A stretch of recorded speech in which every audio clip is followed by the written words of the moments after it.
ট্রলারটা আমার নিজের ট্রলার। মনে করেন ডেলি সকালে 8টা 9টার দিকে আমরা ট্রলার গাড়ি আনি, সারাদিন এই ট্রলারে মাল ভরি, আবার ওভার দিয়ে মাল আনলোড করি। লগে 10-12 জন লেবার আছে, এই এদের নিয়ে চলতে আছি। এখানে হলো সব লোহা লক্ষর যা আছে, স্ক্রু বসা, নাট বল্টু, তাওয়া, পাল্লা, কড়াই, বেলসা ইত্যাদি মিলে আর কি।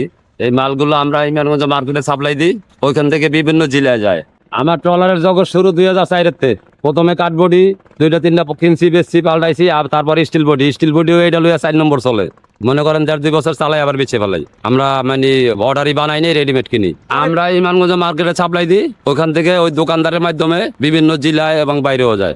শুধু দোকানে দোকানে মালগুলো পৌঁছে দেওয়া আমার কাছে এতটুকু। ইমানগঞ্জ গাড়ি বেরিয়ে বিভিন্ন দোকানে 500 দোকানে মনে করেন নিয়মিত যায় না, কিন্তু হয় যায় মাসে 1-2 বার প্রতি দোকানে মাল লয়। নিজের ডলার করছে আমরা 2004-এ যা। প্রথমে কাঠবডি 10,000 টাকা দিয়ে একটা কাঠবডি লইলাম, ওইটা থেকে শুরু করে পরে ওই কাঠবডি 3-4 বছর চালাইয়া ওই বডি বেচলাম 25,000 টাকায়। আবার এক বডি কিনলাম 15,000 টাকায়, ওইটা 7-8 বছর চালাই, ওটাও আবার 15,000 টাকায় বেচলাম। তারপরে লইলাম একটা স্টিল 2,60,000 টাকায়, ওইটাও 3 বছর চালাইয়া ওইটাও বেচে হারাইলাম 2,50,000 টাকায়। বেচা পরে লইলাম আপনার একটা টিন বডি মাত্র 35,000 টাকায়, ওইটা 6 মাস চালাইয়া বেচা লইলাম আবার স্টিল বডি 1 লাখ টাকায়। ওইটা আবার 1 বছর চালাইয়া পরে আবার লইছি এই বডি, ধরেন 2.5 লাখ টাকা পড়ছে। আজকে 3 বছর ধরে চালাইতে আছি। চেঞ্জ করছি ডগে নিলে দেখা যায় বডি গুলা 1-2 বছর চালাইলে ডগ করতে গেলে আবার 2.5-2 লাখ টাকা খরচ হয়। তার চেয়ে অতএব আমরা ছাইরা দিই, আবার সেকেন্ড হ্যান্ডটা কিনে আবার 1.5-2 বছর চালাই। ওই ডগের টাকাটা আমাকে লাগতে আসে না।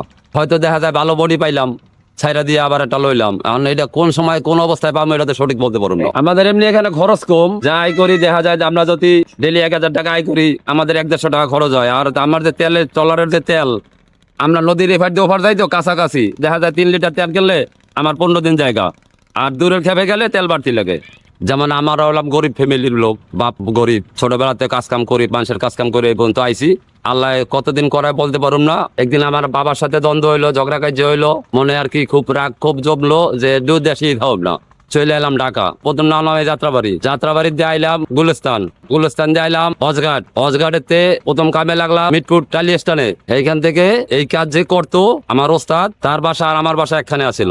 ওনারা হঠাৎ করে লোকের শর্ট, তাহলে উনি একদিন বললো যে ওখান তুমি আমার সাথে কামে যাবা। আমি বলে হ্যাঁ যাবো।